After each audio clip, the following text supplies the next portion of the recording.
Ito ay alay ko para sa mga kapwa ko OFW at sa kanilang mga pamilya. Alam mo ba kung gaano kabigat ang salitang para sa pamilya kaya ako aalis? Pero sa bawat bit-bit ng maleta, kasama ang pusong basag, kaluluwang nauupos, pag-asa sa isang bayang hindi akin. Aalis ka na maaga, pipila sa embassy, magpapakumbaba. Kahit college graduate ka, tanggap mong magiging tagalinis ka ng banyo, tagaluto, yaya, tagatimpla ng kape, para sa mga taong hindi mo kakilala. Dahil ang diploma mo sa Pilipinas ay papel lang na walang boses sa dayuhang lupa. Dahil kahit anong talino mo, kapag kulay kayumanggi ang balat mo, pagdating sa kanila, isang trabaho lang ang bagay sa'yo. Tagalingkod. Hindi biro ang malayo. Hindi biro ang magpanggap na okay ka sa harap ng kamera ng cellphone habang umiiyak ang anak mong di ka na halos kilala.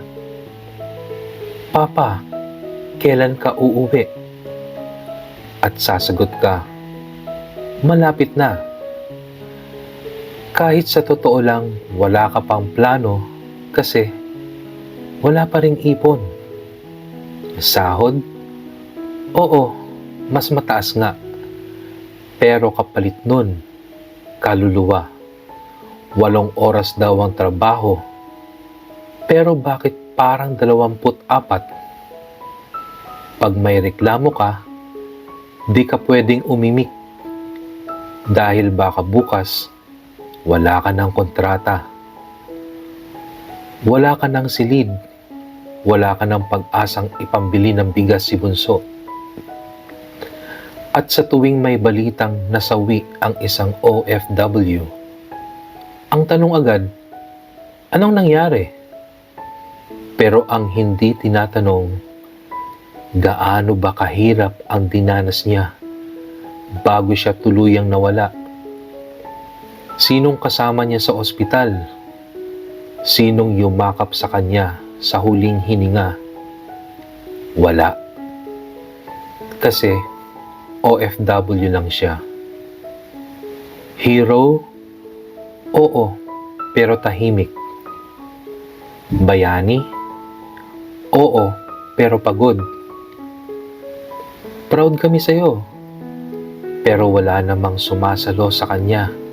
Sa tuwing gabi-gabi, siyang umiiyak sa sulok ng kwartong inuupahan. Hindi mo maririnig ang tibok ng puso niya sa ingay ng perang pinapadala. Hindi mo mararamdaman ang sakit ng mga talampakang halos pumutok na sa katatrabaho para lang may penregalo sa anak sa Pasko. At kapag umuwi na sila, madalas, ibang tao na ang mga anak, may lamat na ang asawa, at ang tahanan ay tila banyaga na rin. OFW. 3 letra, pero bawat titik, puno ng pasakit, pag-ibig at panalangin. Kaya bago mo sabihing swerte sila sa abroad, subukan mong isapuso ang kwento nila. Hindi lang ito kwento ng perang kinita. Ito'y kwento ng buhay na isinikripisyo para sa kinabukasan sana mas magaan para sa ating naiwan. Alam mo, hindi biro ang buhay ng OFW. Sinasabi ng iba, swerte mo, nasa abroad ka, malaki ang sahod mo. Pero ang hindi nila alam, ang laki ng kapalit. Hindi lang pera ang pinagbabayaran namin dito. Buhay namin to. Oras, pamilya, katahimikan ng loob. Kalayaan na makasama ang mga anak namin habang lumalaki sila. Karapatang mayakap ang magulang habang tumatanda. Karapatang pumasok sa bahay na sarili mong pag-aari. Hindi sa quarters, hindi sa kwarto sa taas ng kitchen. Araw-araw kami nagtatrabaho, minsan lagpas oras.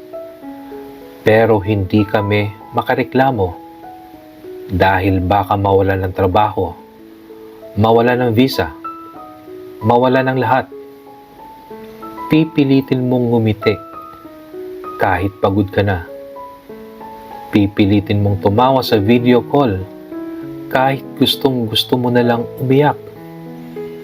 Pipilitin mong sabihin sa anak mo, "Anak, matulog ka na. Andito lang si Papa."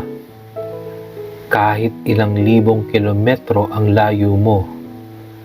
At sa sandaling matapos na ang call, tahimik kang iiyak sa kutsyon mong manipis, sa kwartong walang bintana, sa lugar na walang tunay na katahimikan.